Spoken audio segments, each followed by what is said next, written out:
नमस्कार। और आज हम ट्वेल्थ मैथमेटिक्स में बात करने वाले हैं इंटीग्रेशन की, समाकलन की। मैथमेटिक्स के अंदर एक पोर्शन है जिसको बोला जाता है कैलकुलस। कैलकुलस के पोर्शन में हिंदी में बोले इसको तो इसको हिंदी में बोला जाता है कलन। कैलकुलस या कलन। जैसे छोटी कक्षाओं के अंदर कैलकुलेशन के नाम पे हम क्या पढ़ते हैं कि जैसे जोड़, बाकी, गुणा, भाग, ये हो गया, एडिशन, सब्सट्रैक्शन, मल्टीप्लाई, डिवाइडेशन, ये सारी चीजें वो कैलकुलेशन कहलाती थी। तो जैसे जैसे हम आगे बढ़ेंगे तो इवोल्व होते होते चीजें अलग हो जाती है। कैलकुलस के अंदर किसकी बात होती है? कलन के अंदर ये एक ब्रांच है, मैथमेटिक्स की शाखा है जिसमें बात होती है डिफरेंशिएशन की, जिसके अंदर बात होती है इंटीग्रेशन की, जिसके अंदर बात होती है application of differentiation, application of differentiation, जिसके अंदर बात होती है एप्लीकेशन ऑफ इंटीग्रेशन, जिसके अंदर हम बात करते हैं डिफरेंशियल इक्वेशन, डिफरेंशियल इक्वेशन, यानी कि अवकलन की बात करते हैं जो कि आप पढ़ चुके हैं। हम बात करते हैं समाकलन की, हम बात करते हैं अवकलन के अनुप्रयोग,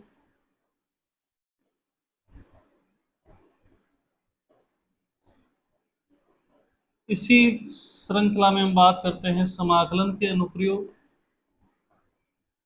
समाकलन की, और हम बात करते हैं अवकल समीकरण, डिफरेंशियल इक्वेशन, अवकल समीकरण। क्लास ट्वेल्थ मैथमेटिक्स के अंदर हम इन सभी चीजों की चर्चा करेंगे। जो कैलकुलस है वो इलेवेंथ साइंस से ही स्टार्ट हो जाता है, और ये बहुत इंपॉर्टेंट इसलिए हो जाता है क्योंकि ये मैथ्स के साथ साथ फिजिक्स का भी बहुत ही ज्यादा इंपॉर्टेंट पार्ट है। फिजिक्स में भी आपको सबसे ज्यादा डिफरेंशिएशन और इंटीग्रेशन का यूज देखने को मिलेगा। तो आज की जो क्लास होने वाली है हमारी, उसके अंदर हम बात करने वाले हैं इंटीग्रेशन की, बात करने वाले हैं यानी कि समाकलन की बात करने वाले हैं। इंटीग्रेशन की बात करने के लिए हमें समझना पड़ेगा सबसे पहले कि एक्चुअल में इंटीग्रेशन क्या होता है और इंटीग्रेशन का यूज क्या होता है, कि हम इंटीग्रेशन किसी भी फलन का, फंक्शन का इंटीग्रेशन क्यों करते हैं। तो इसको समझिए। हम बात कर रहे हैं समाकलन की, हम बात कर रहे हैं समाकलन यानी कि इंटीग्रेशन। समाकलन या इंटीग्रेशन का मीनिंग क्या होता है, तो इसको सबसे बेसिक लैंग्वेज में समझे तो बहुत सी चीजें बिखरी पड़ी है। मान लो कि एक बेंच के ऊपर चार पांच पेन इकट्ठे पड़े हैं, आपने उन सभी पेनों को इकट्ठा करके एक जगह रख दिया, तो वो क्या कहलाएगा? इंटीग्रेशन कहलाएगा। यानी कि उनको इंटीग्रेट कर देना, एक जगह समाहित कर देना, ये क्या कहलाता है? इंटीग्रेशन कहलाता है। मैथमेटिकल लैंग्वेज में हम पढ़ेंगे तो इसका मतलब ये होता है कि एक से अधिक फलनों की हम जब वैल्यू निकाल के उनको शामिल करते हैं तो वो क्या कहलाती है? इंटीग्रेशन कहलाती है। कैसे कहलाती है इसको हम ध्यान से समझेंगे। इसको समझने के लिए सबसे पहले हम एक ग्राफ लेते हैं। अब इस ग्राफ पेपर पे आप एक चीज ये समझिए ऐसे कि जैसे यहाँ पे मैंने रखा 1 2 3 4 5 6, इधर हो गया 1 2 3 4 5, ये हो गया हमारा 0,0।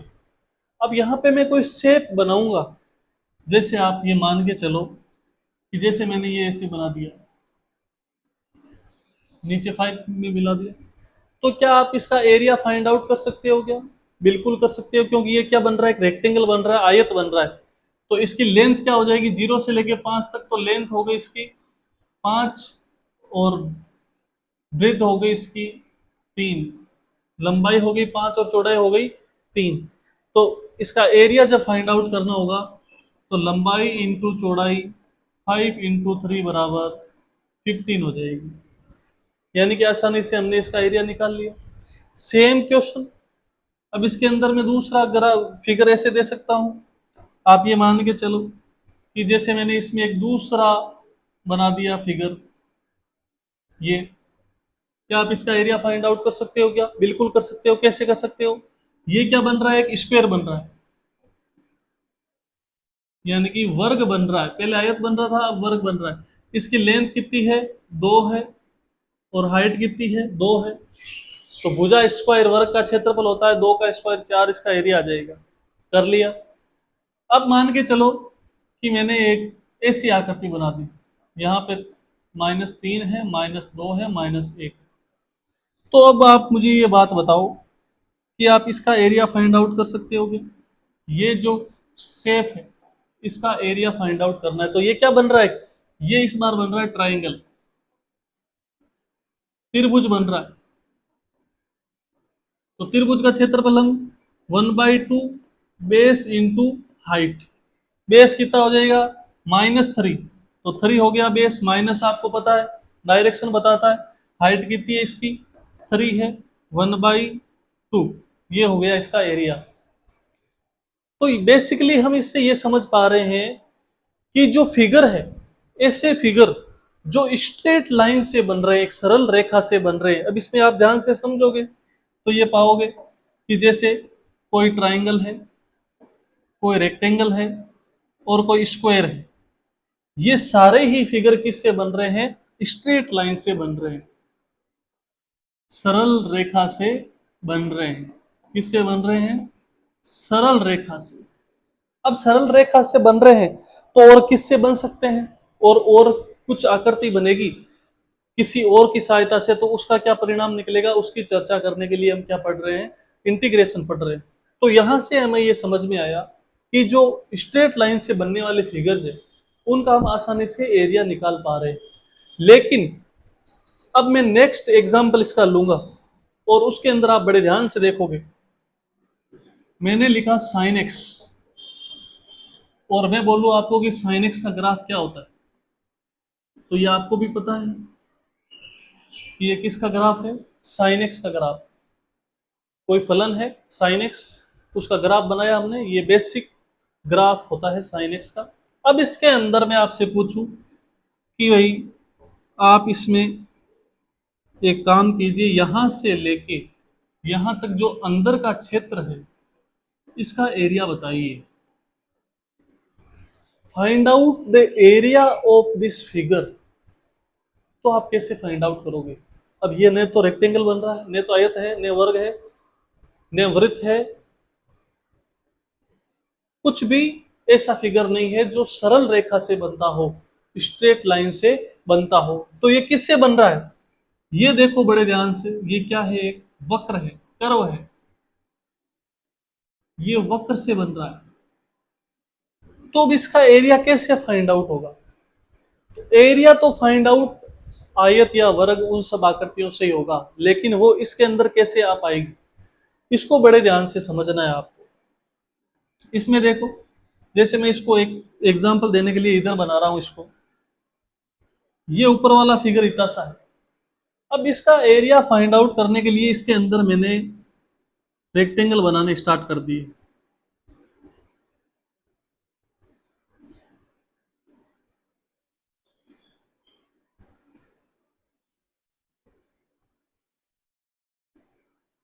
बड़े ध्यान से समझेंगे इस कंसेप्ट को, मोस्ट इंपॉर्टेंट कंसेप्ट।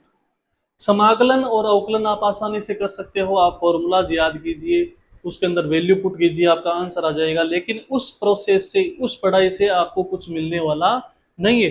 तो मिलेगा कहाँ से? जब आपके कंसेप्ट क्लियर होंगे, आपको समझ में आएगा कि हम किस चीज की बात कर रहे हैं और क्यों बात कर रहे हैं। तो इन सब चीजों के लिए, इन सब चीजों को समझने के लिए आपको सारे कंसेप्ट समझने पड़ेंगे, ताकि आपको कुछ भी रटने की आवश्यकता नहीं हो, भविष्य में आपको इससे कोई समस्या नहीं हो। अब इसके अंदर आप बड़े ध्यान से देखोगे तो ये रेक्टेंगल है, इसकी जो भी लेंथ होगी, हाइट होगी, मैं उससे इसका एरिया निकाल लूंगा। ये 1 2 3 4 5 6 7 8 9, टोटल 9 रेक्टेंगल्स बने, 9 आयत बने। इन 9 आयतों से मैंने क्षेत्रफल निकाला, लेकिन उसके बावजूद भी यहाँ पे जो एरिया दिख रहा है वो बच गया, कुछ ना कुछ छोटा मोटा एरिया यहाँ पे बच रहा है। तो पूरे कर्व का मैं एरिया नहीं निकाल पाया अभी तक। तो अब मैं क्या करूंगा? तो सॉल्यूशन यही है, तरीका यही है करने का। अब क्या करूंगा मैं, अब मैं ये करूंगा कि जो मैंने ये आयत बनाए थे उनकी मैं जो चौड़ाई है वो कम कर दूंगा। चौड़ाई कम करने से क्या होगा, चौड़ाई कम करने से क्या होगा, देखिए आप, ये कर्व था। अब इसकी मैं अगर चौड़ाई कम करूंगा, ये मान लो ये चौड़ाई हो गई, फिर ये मान लो ये चौड़ाई हो गई, फिर ये मान लो ये चौड़ाई हो गई, फिर ये मान लो ये चौड़ाई हो गई, बिल्कुल बिल्कुल कम चौड़ाई के आयत बनाते जाऊंगा और ऐसे ही मैं इस पूरे में आयत बना दूंगा। तो जब चौड़ाई कम होगी तो जो ये ऊपर वाला गैप है वो भी कम होते जाएगा, यानी कि मैं और ज्यादा एरिया कवर कर पाऊंगा जब मैंने आयतों की चौड़ाई क्या कर दी, कम कर दी। फिर भी थोड़ा कुछ बहुत कुछ बच रहा है तो मैं इनको इतना छोटा कर दूंगा इसकी चौड़ाई आयत की कि वो टेंस टू जीरो हो जाएगी, यानी कि शून्य के लगभग चली जाएगी। तो जब चौड़ाई शून्य के लगभग चली जाएगी, इसको आप ध्यान से समझोगे कि जब एक कर्व मैंने ये बनाया, दूसरा ये बनाया, अब मैं अगर चौड़ाई कम करूं तो मैं अगर यहाँ पे ये बना रहा हूं बिल्कुल, तो नेक्स्ट इसके पास से ही गुजरेगा, तो यहाँ का गैप कम हो रहा है कि नहीं हो रहा है चौड़ाई कम करने से। तो जब चौड़ाई शून्य के बराबर हो जाएगी तो गैप भी किसके बराबर हो जाएगा, शून्य के बराबर हो जाएगा। और इन सभी फलनों का जो एरिया है उनको मैं जोड़ूंगा, उनको मैं क्या करूंगा, जोड़ दूंगा। तो वो किसका रूप ले लेगा, इंटीग्रेशन का रूप ले लेगा। ये क्या है, नोटिस ऑफ इंटीग्रेशन,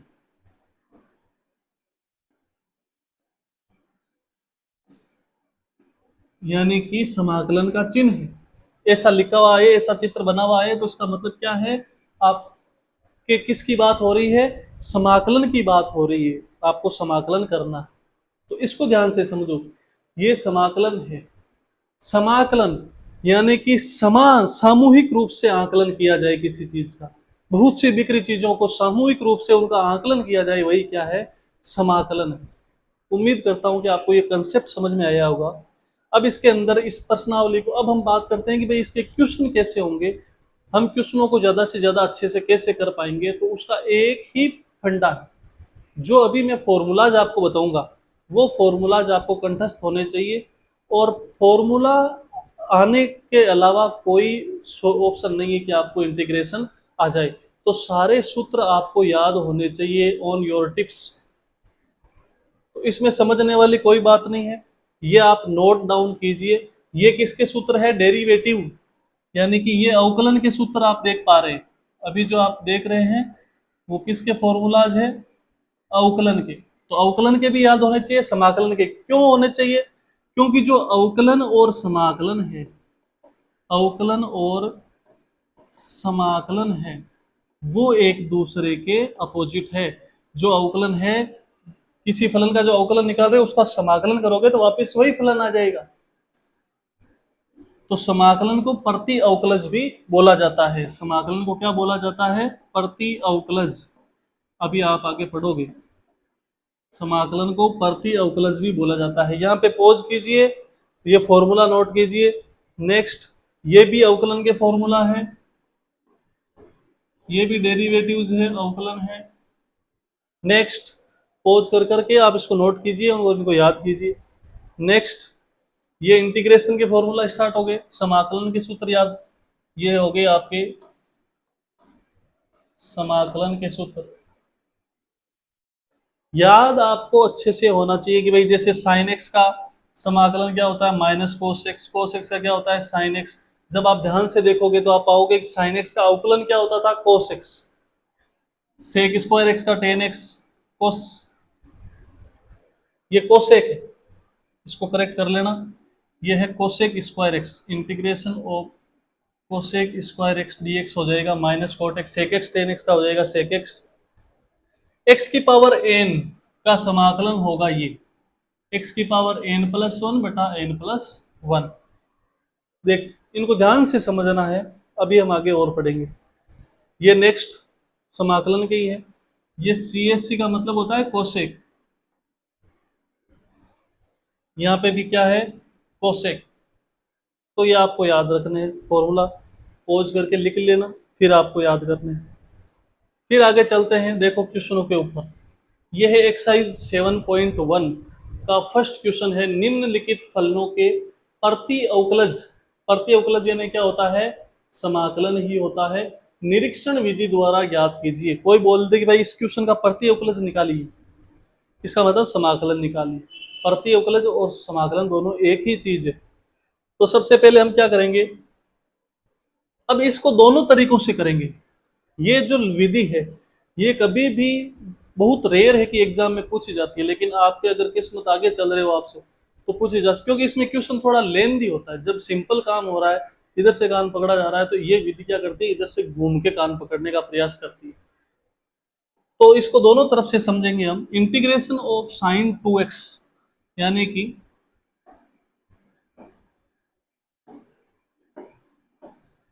हमें समाकलन करना है integration of sine 2x dx। समाकलन कैसे करेंगे, सबसे पहले हम इसको देखेंगे, ये है साइन x, इसको साइन x माना हमने। साइन x का समाकलन क्या होता है, सूत्र देखोगे तो आपको पता चलेगा माइनस कोस एक्स होता है। तो ये हो गया माइनस कोस एक्स की जगह है 2x। और अवकलन करते समय जब हम इसका अवकलन करेंगे तो क्या आएगा, साइन एक्स का कोस एक्स और 2x का 2 आगे आ जाएगा, तो 2 कोस एक्स हो जाएगा। लेकिन समाकलन में जो x का गुणांक होता है वो हमेशा बटा में चला जाता है। तो समाकलन में x का गुणांक 2 है तो ये चला गया नीचे, प्लस c, ये क्या है, कांस्टेंट यानी कि नियतांक। इसकी आवश्यकता क्यों पड़ती है, समाकलन दो प्रकार के हैं, निश्चित और अनिश्चित। एक तो लिमिट वाले समाकलन जो आगे पढ़ेंगे, और ये अनिश्चित समाकलन है। अनिश्चित समाकलनों में सी का प्रयोग किया जाता है, हर आंसर के अंदर प्लस सी होगा, यानी कि वो एक नियतांक होगा। लिमिट वालों में इसका प्रयोग क्यों नहीं होगा, क्योंकि लिमिट वाले ने ऑलरेडी दिया हुआ है कि आपको ये डोमेन है, इस डोमेन के अंदर वैल्यू फाइंड आउट करनी है। तो ये तो सिंपल सा समाकलन हो गया डायरेक्ट। लेकिन निरीक्षण विधि से, निरीक्षण विधि क्या बोलती है, इसको आप ध्यान से समझेंगे। समाकलन की निरीक्षण विधि का मतलब ये होता है कि आपके पास है साइन 2x, हमें फाइंड आउट करना है integration of sine 2x dx बराबर क्या होगा। तो अब सबसे पहले आप ये देखो कि जो साइन 2x है वो किस अवकलन होता है, यानी कि किसका अवकलन करोगे कि साइन 2x प्राप्त होगा। तो साइन 2x किससे प्राप्त होगा, कि भाई cos 2x से साइन 2x प्राप्त हो रहा है। तो आप यहां पे लिखोगे d by d x of cos 2x, और इसका अवकलन करेंगे तो क्या आएगा, माइनस साइन 2x इंटू 2। ये हो गया इसका अवकलन। अब हमें किसका समाकलन चाहिए, साइन 2x का, उसके अलावा जो भी है वो सारे इधर नीचे भेज दो। तो क्या हो जाएगा, माइनस के 2 मैंने इधर भेजे, तो ये हुआ d of cos 2x by minus 2 is equal to, क्या बच गया, साइन 2x, साइन 2x, और जो dx है वो इधर भेज दिया मैंने dx। अब दोनों तरफ में समाकलन कर दूंगा, दोनों पक्षों का, दोनों पक्षों का समाकलन करने पर, दोनों पक्षों का समाकलन करने पर, यानी कि integration of d of cos 2x by minus 2 is equal to integration of sine 2x dx। ये तो है डिफरेंशिएशन, ये है इंटीग्रेशन, ये तो है समाकलन, ये है अवकलन। समाकलन और अवकलन एक दूसरे से क्या हो गए, कैंसिल हो गए। तो यहाँ पे क्या बचा, cos 2x minus 1/2 plus constant is equal to integration of sine 2x dx। और यही हमें क्वेश्चन पूछा था, ये हमारा क्वेश्चन आ गया, इसका आंसर आ गया इधर। और यही जब हमने निकाला था तो सेम आया था, सीधा जब हमने समाकलन किया था तो यही आया था। तो निरीक्षण विधि भी वही काम करती है, वही आंसर होता है, लेकिन ये थोड़ा घुमा फिरा के काम करती है। निरीक्षण मतलब आप इसकी जांच कीजिए कि आपका जो आंसर है वो सही आ रहा है कि नहीं आ रहा है।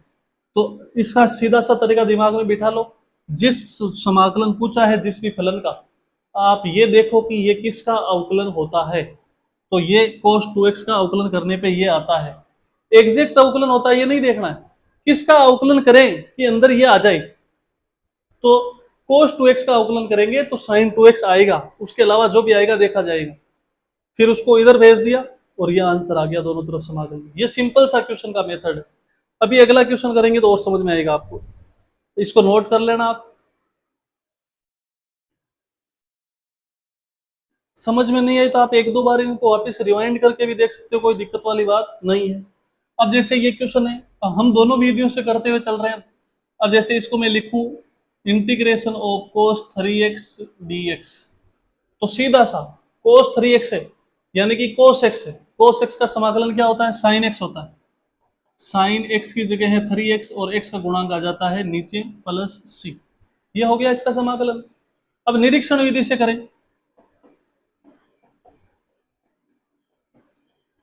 ये निरीक्षण गलत लिख रही क्या, निरीक्षण विधि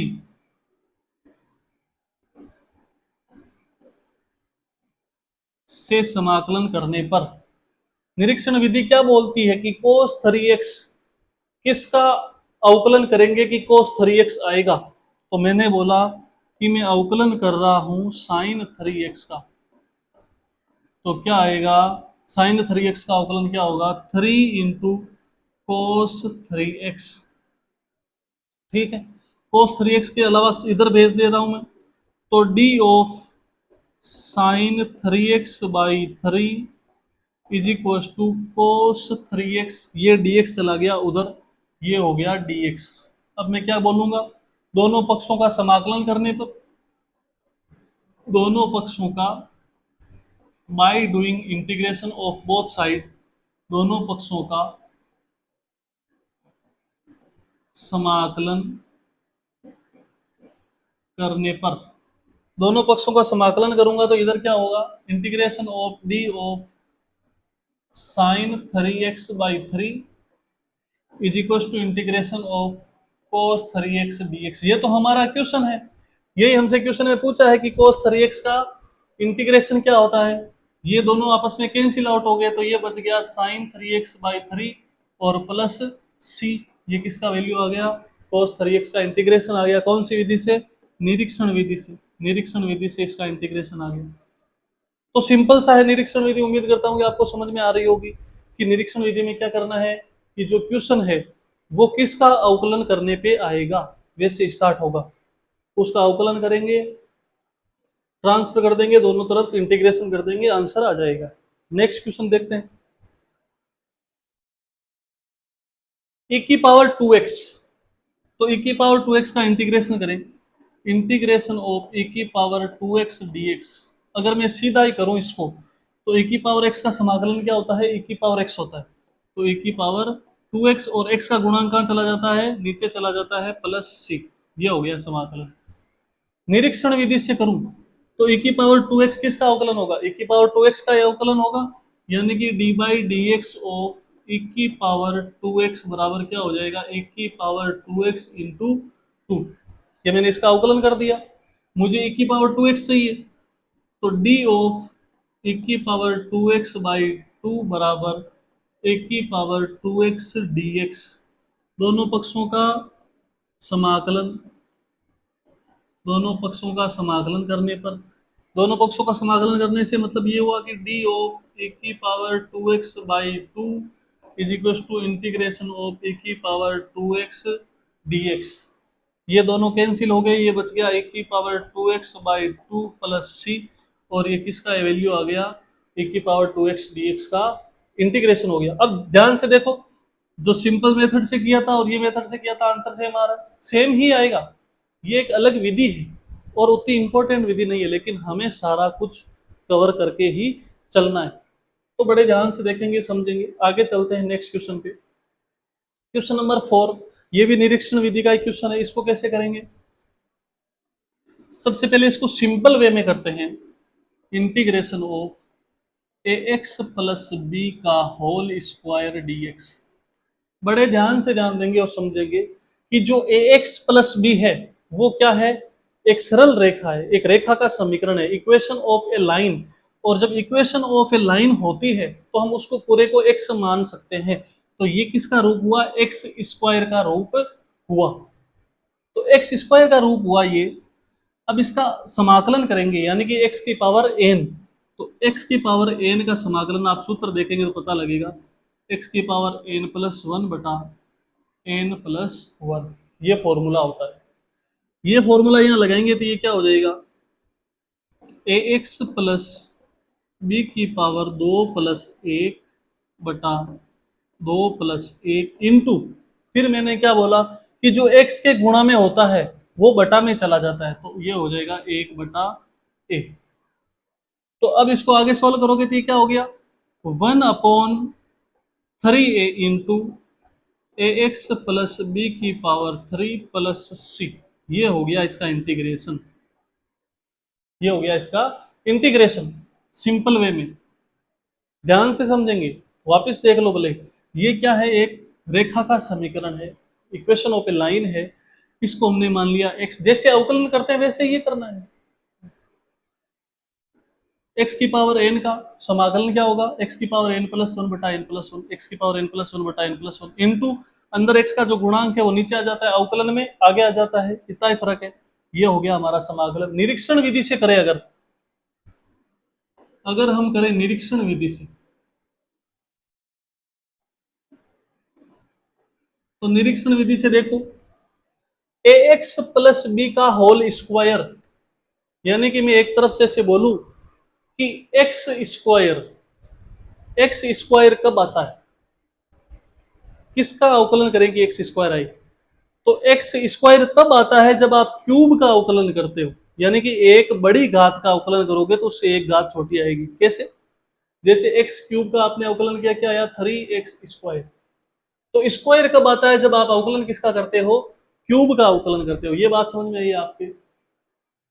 तो ए एक्स प्लस बी का होल स्क्वायर कब आएगा? जब आप अवकलन करोगे किसका? B by d x of a x plus b का होल क्यूब। इसका अवकलन करोगे तो आपके पास क्या आएगा? Three into a x plus b का होल स्क्वायर इंटू ए। ये हमने इसका क्या कर दिया?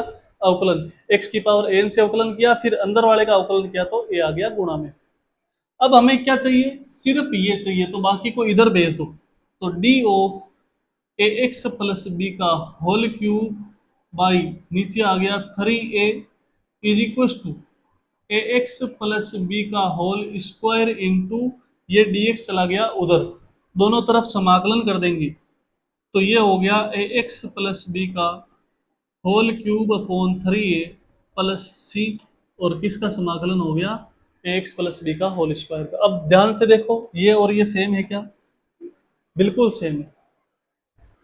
तो निरीक्षण विधि से समाकलन कैसे करना होता है कि आपको देखना है कि जो क्वेश्चन है जिसका समाकलन पूछ रहे हैं वो किसका अवकलन होता है, ये सबसे पहले आपको पता होना चाहिए।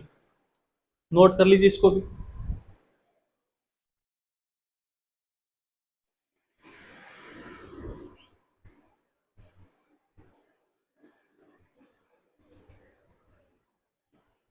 नेक्स्ट क्वेश्चन पे चलते हैं। ये निरीक्षण विधि का अंतिम क्वेश्चन है, आई होप। अब इसको देखो कैसे करेंगे। सबसे पहले तो सिंपली करेंगे इसको, नॉर्मली कैसे करते हैं वो देखेंगे। देखो, integration of sine two x minus four e की power three x d x. इस प्रकार का समाकलन करते समय जैसे अवकलन करते थे, लंबा पद होता था उसको अलग अलग करके अवकलन कर लेते थे, तो समाकलन में भी ऐसा ही होता है। कैसे? कि जैसे integration of sine two x d x minus four constant है बाहर आ गया, e की power three x d x, इसका समाकलन कर लेंगे। साइन एक्स का समाकलन क्या होता है? माइनस कोस एक्स, तो ये हो गया माइनस कोस टू एक्स, और एक्स का गुणांक चला जाता है नीचे। माइनस फोर ई की पावर एक्स का समाकलन होता है e की पावर एक्स, और एक्स का गुणांक चला जाता है नीचे प्लस सी। ये आ गया आपका समाकलन। अब निरीक्षण विधि से कैसे करेंगे? निरीक्षण विधि से करने के लिए भी इनको अलग अलग करना पड़ेगा। तो सबसे पहले देखो, निरीक्षण विधि से मैं कर रहा हूं साइन टू एक्स, तो साइन 2x में किसका अवकलन करूं कि मेरे पास साइन 2x आएगा? क्या मैं कोस 2x का अवकलन करूंगा तो साइन 2x आएगा? ऑब्वियस सी बात। क्या हो जाएगा इसका अवकलन? -2 साइन 2x, इधर भेज दो, D of cos 2x by -2 बराबर साइन 2x dx। दोनों तरफ समाकलन कर देंगे। आपको अलग अलग लाइन में करना है। मैंने पहले दो क्वेश्चन आपको अच्छे तरीके से करके बताया कि भाई ऐसे लिखना है थ्योरी। मैथ्स के अंदर थ्योरी लिखना आपका काम है, आपका क्वेश्चन को सॉल्यूशन आना चाहिए, बिना फालतू का टाइम पास नहीं करना। ये दोनों कैंसिल आउट हो गए, क्या हो गया? cos 2x by -2 plus c1 कर देते हैं इसको। ये हो गया integration of sine 2x dx, समीकरण बोल दिया हमने इसको एक। दूसरा हमारा क्या था कि भाई D by d x of, ये -4 तो पड़ा रहने दो, कांस्टेंट है, e की पावर 3x, किसका अवकलन करेंगे कि e की पावर 3x आएगा, तो इसी का अवकलन करेंगे तो ये आएगा। तो e की पावर 3x का अवकलन क्या हो जाएगा? e की पावर 3x इंटू 3, भेज दो इधर, डी ऑफ e की power 3x by 3 is equal to e की पावर 3x dx। दोनों तरफ समाकलन करेंगे तो ये आ गया e की power 3x by 3 plus c2 is equal to e की पावर 3x dx का इंटीग्रेशन, समीकरण 2। या फिर आप ऐसा बोल सकते हो कि भाई इसको समीकरण 1 नाम दिया तो इसको आप 2 दे दो और इसको आप 3 दे दो। तो समीकरण 2 और 3 का मान समीकरण 1 में रखने पर तो क्या आएगा? दोनों वैल्यूज पुट कर दो यहाँ पे। साइन 2x dx क्या हुआ था इसका? cos 2x, इधर लिख लो या उधर लिख लो, क्या हो जाएगा? Sine cos 2x by -2, cos 2x by -2। और फिर दूसरा क्या आ गया? ये नीचे देखो, इसमें देखो पहले से -4 हमने वहां पे छोड़ा था तो -4 और e की power 3x by 3 plus c1 और c2 को जोड़ के c बोल दिया हमने। तो देखो ये सेम ही आंसर आ रहा है कि नहीं आ रहा है? यहाँ पे भी हमने सीधा समाकलन किया था और यहाँ पे हमने इंटीग्रेशन किया था निरीक्षण विधि से। तो सेम प्रोसेस है। निरीक्षण विधि से क्या करना है कि जो क्वेश्चन है वो आपको देखना है कि किसका अवकलन होगा, तो उसको अवकलन करेंगे, लेके चलेंगे, आंसर आ जाएगा। सेम प्रोसेस, अगर अलग अलग पार्टीशन में तो अलग अलग कर लो उनका, फिर वापस ऐड कर दो या सब्सट्रैक्ट कर दो, जो भी कंडीशन बोल रही है। नोट कर लो इसको। नेक्स्ट क्वेश्चन पे चलते हैं। निम्नलिखित समाकलनों को ज्ञात कीजिए। अब निरीक्षण विधि से नहीं करना है, अब सिंपल मेथड से आपको इसको फाइंड आउट करना है।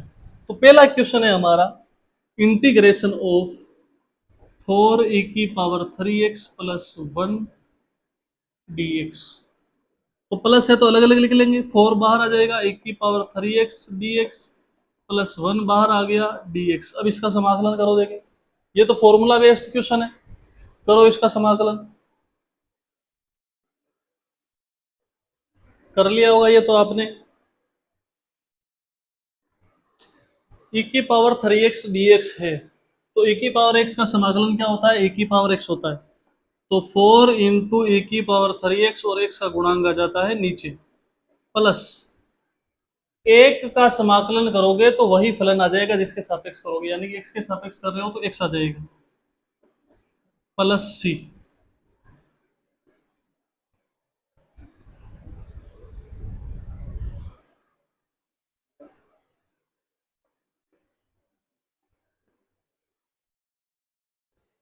देखिए देखिए नेक्स्ट क्वेश्चन। नेक्स्ट क्वेश्चन है हमारा, सिंपल से क्वेश्चन है। अब सारे क्वेश्चन आप कर सकते हैं इस एक्सरसाइज में, तो हम फटाफट से क्या करते हैं, वीडियो ज़्यादा आपके लंबा नहीं बने इसलिए फटाफट से इनको कर लेते हैं। Integration of x square into 1 minus 1 upon x square d x. तो सबसे पहले इसका इंटीग्रेशन करने से पहले इसको सोल्व करना पड़ेगा। सोल्व करना पड़ेगा, सोल्व कैसे करेंगे? इसको अंदर मल्टीप्लाई कर देंगे, तो एक्स स्क्वायर को एक से मल्टीप्लाई करेंगे, ये हो गया एक्स स्क्वायर, इसका इंटीग्रेशन, बीच में है माइनस, फिर ये हो जाएगा x square upon x square d x. ये हो गया एक। एक्स स्क्वायर का समाकलन क्या होगा? एक्स की पावर एन का समाकलन, एक्स क्यूब बाई 3, एक्स की पावर एन प्लस 1 बटा एन प्लस 1 माइनस एक का समाकलन क्या होगा, x प्लस सी। तो ये आ गया आपका आंसर। तो सिंपल से क्वेश्चन है। जैसे नेक्स्ट क्वेश्चन चलते हैं। इंटीग्रेशन ऑफ, ये है integration of a x square minus plus b x plus c d x. तो इसका इंटीग्रेशन करने के लिए इनको सबको अलग अलग लिख लेते हैं। तो अलग अलग लिखेंगे तो ये हो गया ए। तो ए जब कांस्टेंट है, ए आ गया बाहर, x square d x plus b x d x plus c d x. Same x की पावर एन से a into x cube by 3 plus b into x square by 2 plus c into x plus c. ये हो गया इसका integration. तो इस प्रकार हम कर सकते हैं। अगला क्वेश्चन देखेंगे। Integration of 2x square plus e की पावर x dx। सिंपल से क्वेश्चन है, सेम टाइप के क्वेश्चन है। अलग अलग लिखेंगे। 2 into x square d x plus e की power d x plus e की power x d x. 2 into x square का हो जाएगा x cube by 3 plus a की पावर एक्स का हो जाएगा ए की पावर एक्स प्लस सी। हो गया। नेक्स्ट क्वेश्चन पे चलते हैं। जहां पे भी आपको देखना है आप रोक के आराम से देख सकते हैं। अब हम करेंगे integration of under root x minus 1 by under root x का होल स्क्वायर डी एक्स। एक बार क्वेश्चन चेक कर लेते हैं कि भाई सही है कि नहीं है। Under root x minus 1 by under root x का होल स्क्वायर। तो देखो सबसे पहले क्या करेंगे, ए माइनस बी का होल स्क्वायर ओपन करेंगे। तो क्या हो जाएगा, a square d x minus 2ab 2 into a into b b x plus b square integration of 1 upon under root x का whole square d x. A plus b का whole square कर दिया। आप होल स्क्वायर करके फिर अलग अलग कर सकते हो या अलग अलग करके भी होल स्क्वायर कर सकते हो। अंडर रूट एक्स का होल स्क्वायर क्या होगा, x d x minus 2 into D x, ये कैंसिल आउट हो गया, plus 1 by x d x.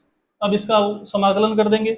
X का क्या होगा, x square by 2 minus 2 into x plus 1 upon x का समाकलन क्या होता है, लॉग एक्स।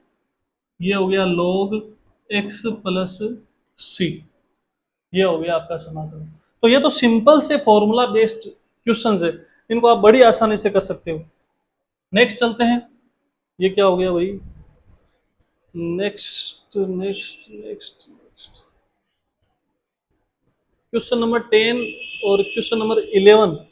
कोई बात नहीं, क्वेश्चन नंबर 11 घूमने गया तो हम इसको वापस ले आएंगे, जाने नहीं देंगे। क्वेश्चन नंबर 11 है आपका, क्वेश्चन नंबर 11 देखते हैं। X cube plus 5x square minus 4 upon x square d x upon x square d x. तो इस क्वेश्चन को हम आसानी से कर लेंगे। कैसे करेंगे, सबको अलग अलग करते हैं। तो इसको मैं क्या लिख सकता हूं, इंटीग्रेशन ऑफ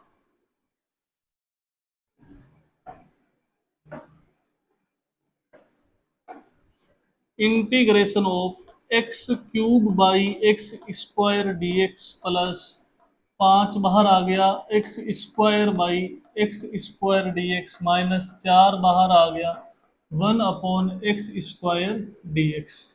अब इसका आसानी से समाकलन कर लेंगे। कैसे कर लेंगे जी, समाकलन कैसे करेंगे इसका, ये कैंसिल आउट होके क्या बचा, integration of x d x plus 5 into cancel out होके बचा डी एक्स माइनस 4 इंटू ये बचा एक्स की पावर नीचे 2 है तो ऊपर जाएगी तो माइनस 2 डी एक्स। अब एक्स की पावर एन का सभी में फॉर्मूला लगा दो। ये हो जाएगा x square by 2 plus 5 into x minus 4। अब इसको देखो, एक्स की पावर माइनस 2 है तो इसका क्या होगा, एक्स की पावर एन प्लस 1 बटा एन प्लस 1 और ये प्लस का सी। तो ये हो जाएगा x square by 2 plus 5x, ये माइनस माइनस प्लस, ये माइनस का 1 होगा, माइनस माइनस प्लस, और x की पावर कितनी बचेगी, -1, यानी कि x की पावर -1, यानी वापस नीचे लाएंगे तो 1/x आ जाएगा। 1/x है, इसको आप क्या लिख सकते हो, x की पावर -1, जो कि यहाँ पे आ रही है।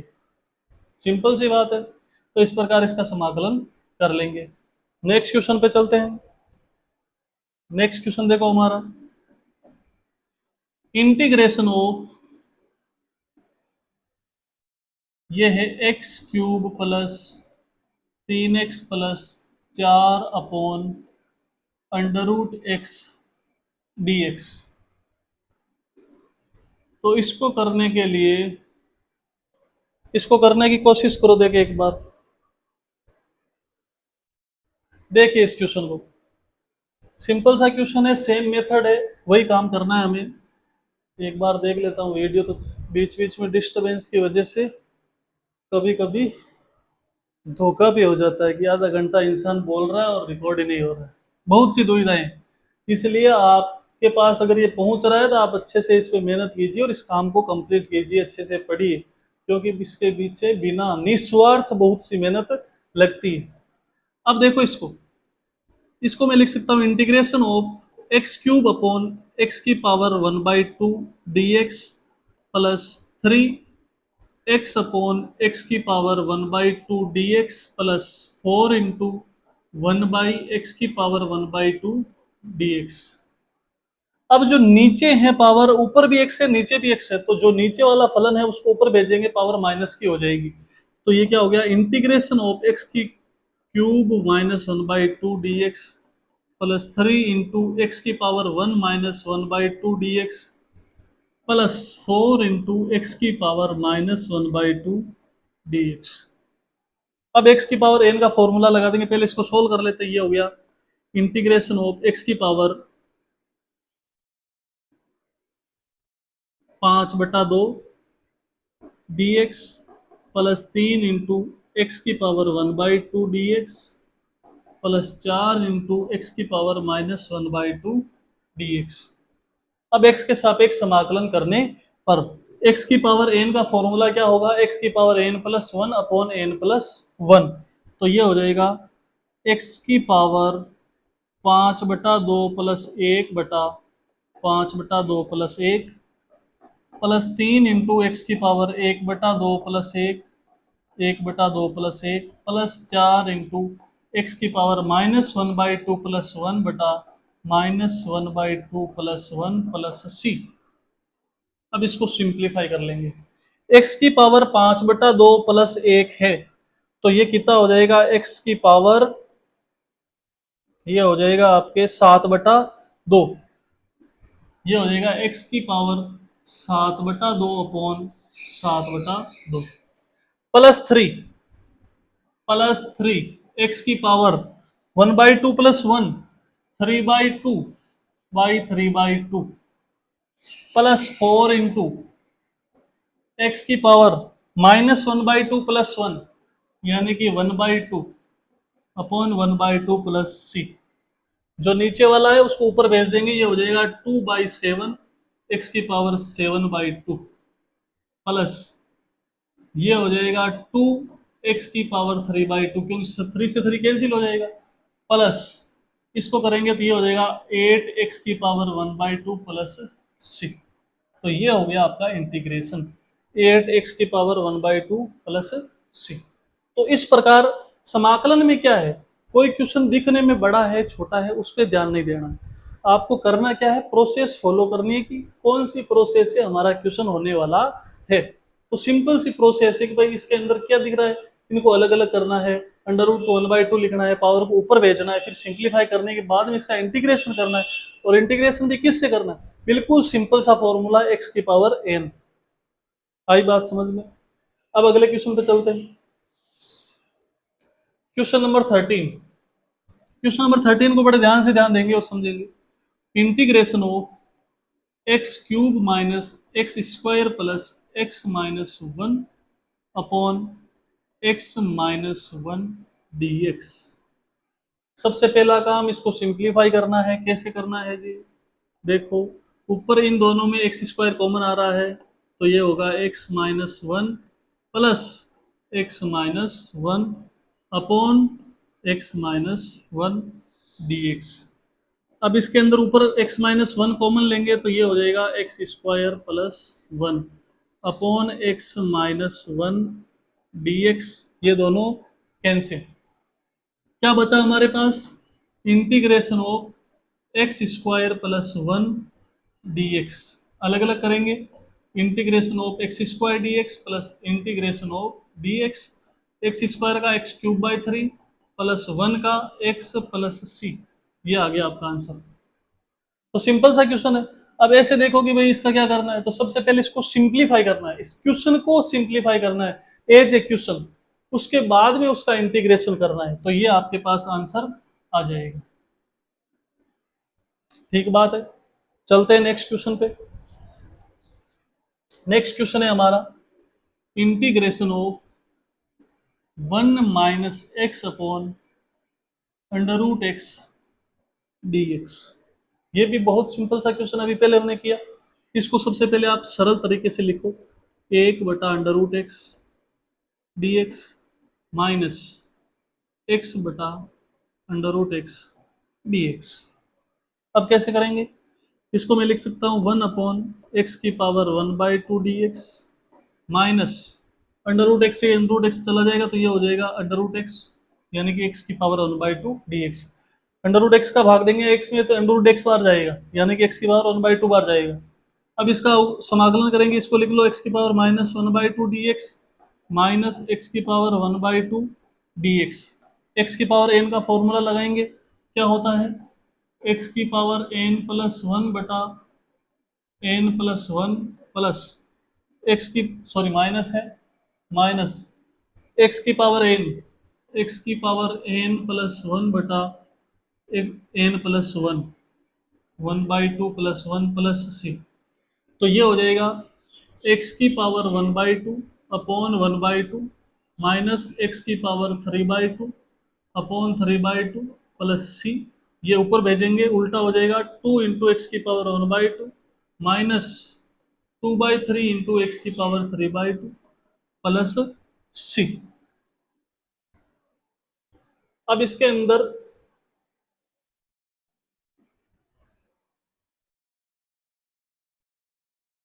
अच्छा देखो, ये तो ऐसा हो गया क्वेश्चन। अब बुक में शायद ये क्वेश्चन है वो मल्टीप्लाई है, हमने इसको क्या समझ लिया?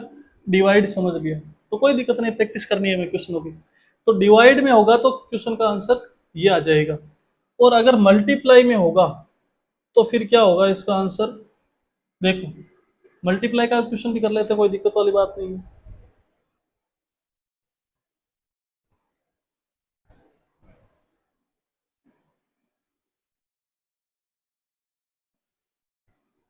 क्वेश्चन क्या था हमारा?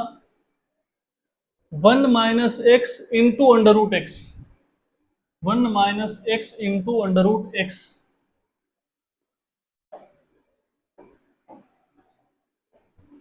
One minus x into under root x d x, इसका समाकलन करना है।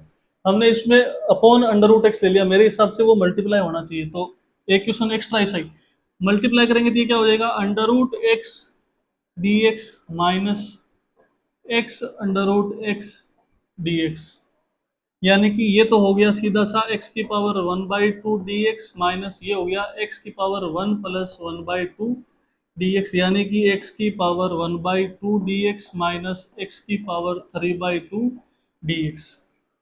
अब एक्स के सापेक्ष समाकलन कर लेंगे एक्स की पावर एन से, एक्स की power n plus one upon n plus one minus x की power n plus one upon n plus one plus c. Simple सा क्वेश्चन है, किसी भी तरीके से करो आंसर यही आएगा। तो ये क्या हो गया? एक्स की power three by two upon three by to, उल्टा करेंगे तो to by three minus x की पावर फाइव बाई टू, और ये हो जाएगा two by five plus c. ये टू बाई फाइव वगैरह कहाँ से आ रहे हैं? जो नीचे जोड़ेंगे इसको तो फाइव बाई टू आएगा, ऊपर भेजेंगे तो उल्टा हो जाएगा टू बाई फाइव। ये क्या हो गया इसका आंसर। नेक्स्ट क्वेश्चन पे चलते हैं। नेक्स्ट क्वेश्चन देखो, देखिए under root x multiply by, अब ये तो आप भी कर सकते हो, सारे question same. Under root x 3x² plus 2x plus 3 dx, इसको कैसे करेंगे?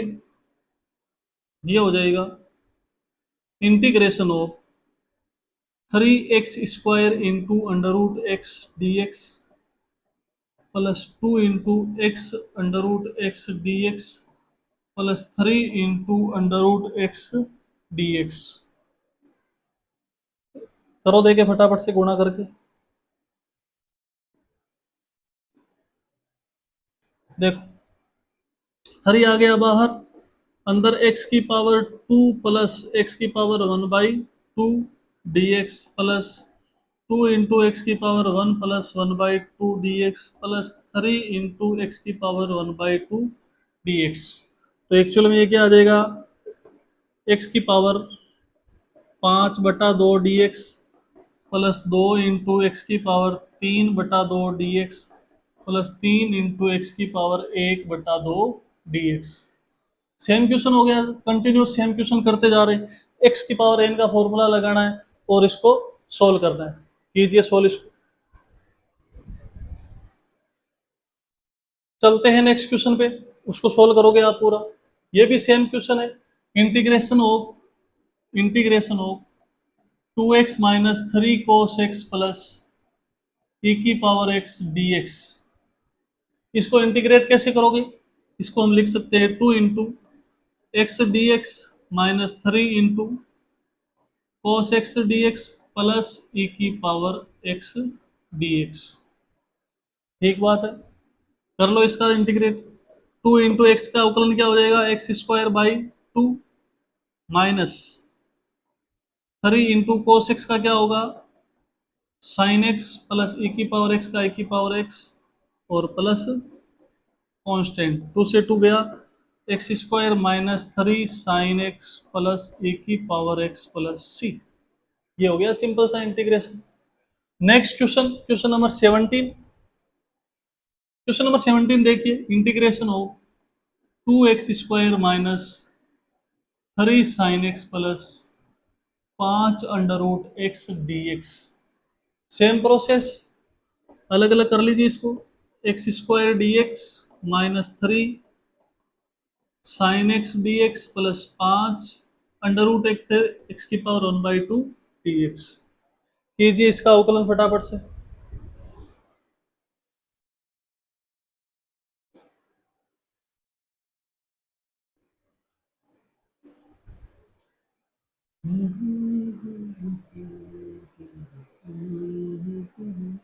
पॉज करके कर लीजिएगा। क्या हो जाएगा इसका integration? 2 into x³ by 3 x की पावर n का एक्स की power n plus 1/n+1 minus 3 sine x का क्या होगा? Minus cos x, minus minus plus cos x plus 5 into x की पावर 1/2 का क्या होगा? एक्स की power 1/2 plus 1/1/2 plus 1 plus c. ये हो जाएगा 2/3 x³ plus 3 cos x plus 3/2 होगा, 2/3 उल्टा करेंगे तो 10/3 एक्स की पावर 3/2 प्लस सी। ये हो गया आपका इंटीग्रेशन यानी कि समाकलन। तो क्वेश्चन नंबर 17 भी उम्मीद करते हैं कि कंप्लीट हो गया हो। Next question, question number 18। Question number 18 क्या बोल रहा है जी? Integration of sec x into sec x plus 10x dx, इसको कैसे करेंगे? सबसे पहले तो मल्टीप्लाई करेंगे। Integration of sec² x plus sec x 10x और dx। अब क्या करेंगे? इनको अलग अलग कर लेंगे। Integration of sec² x dx plus integration of sec x 10x dx। अब ये सीधे फॉर्मूला हो गए, फॉर्मूला आपको याद करने पड़ेंगे, उसके अलावा कोई सॉल्यूशन नहीं है। sec² x किसका अवकलन होता है? ये होता है 10x का प्लस ये होता है sec x का, सीधा फॉर्मूला है, प्लस c। ये हो गया अवकलन। तो सिंपल सा क्वेश्चन था। नेक्स्ट क्वेश्चन पे चलते हैं। नेक्स्ट क्वेश्चन है हमारा integration of sec square x upon cosec square x d x. अब अपना आप दिमाग लगाइए कि इस क्वेश्चन को आप किस प्रकार से कर सकते हैं। सोचिए, देखें कितना सोच सकते हैं आप।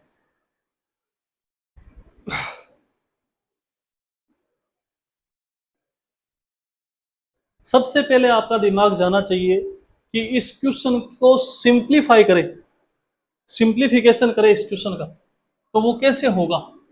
सेक एक्स को मैं क्या लिख सकता हूं, 1 upon cos square x upon cosec square को 1 upon sine square x d x.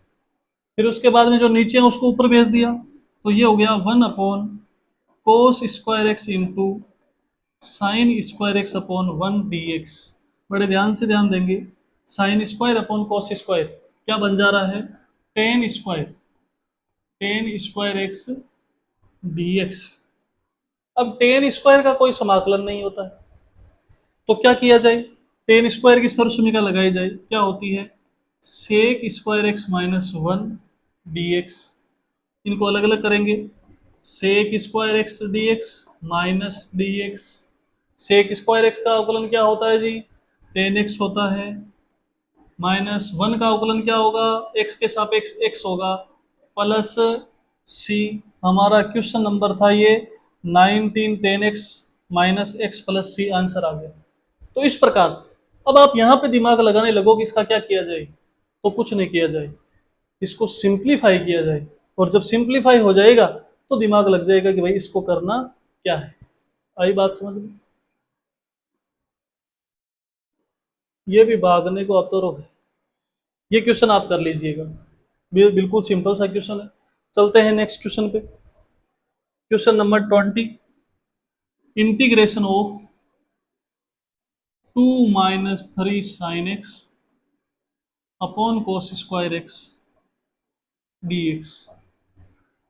कैसे करोगे इस क्वेश्चन को, अलग अलग लिख लेंगे।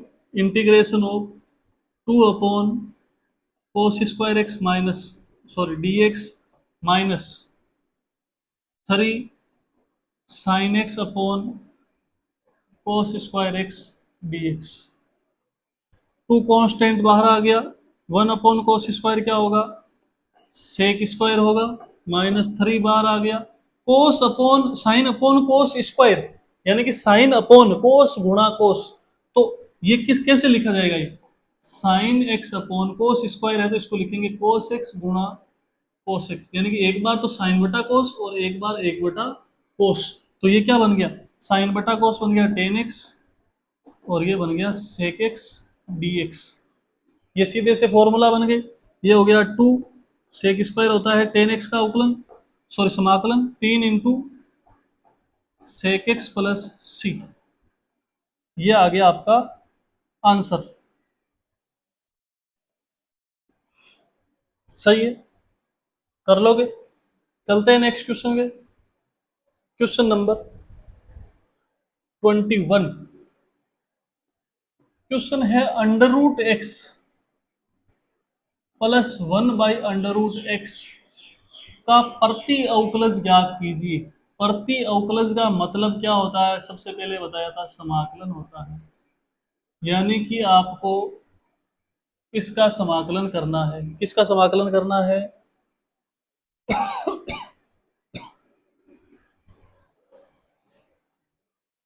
समाकलन किसका करना है आपको, √x plus 1/√x dx integration.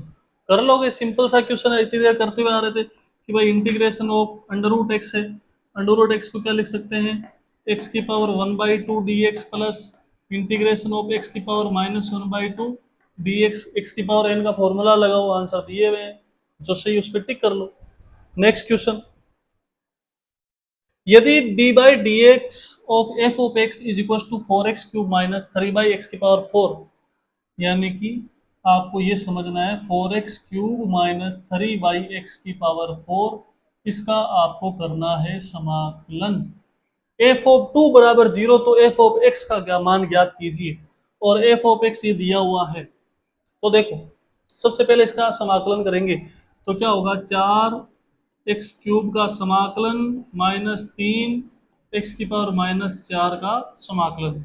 Solve करेंगे, x⁴/4 माइनस 3 × x⁻n+1 -4 + 1 -3 बटा -3, माइनस माइनस प्लस, और ये कैंसिल आउट, ये cancel out, x⁴ minus 1/x³। F of two बराबर 0 प्लस सी, ये क्या है, प्लस सी।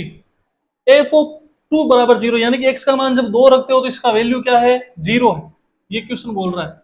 यानी कि एक्स का मान 2 रखेंगे, 2⁴ माइनस 1/2³ प्लस सी बराबर 0। तो इसको सोल्व करोगे और उधर भेज दोगे तो वैल्यू किसकी आ जाएगी, सी की वैल्यू आ जाएगी, और सी की वैल्यू यहाँ पे रख दोगे तो आंसर आ जाएगा x⁴, ये माइनस माइनस हो गया था प्लस 1/x³ 1/x³ प्लस ये मान आना चाहिए सी का, तो ये आपका आंसर हो जाएगा करेक्ट, कौन सा, सी हो जाएगा, सिंपल सी बात।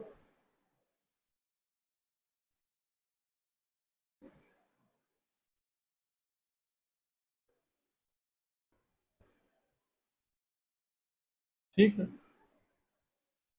तो इस प्रकार सोल्व करना है इसको। ये एक्सरसाइज आपकी कंप्लीट हो चुकी है, अच्छे से इन क्वेश्चनों को कीजिए, सोल्व कीजिए और अपना काम खत्म कीजिए।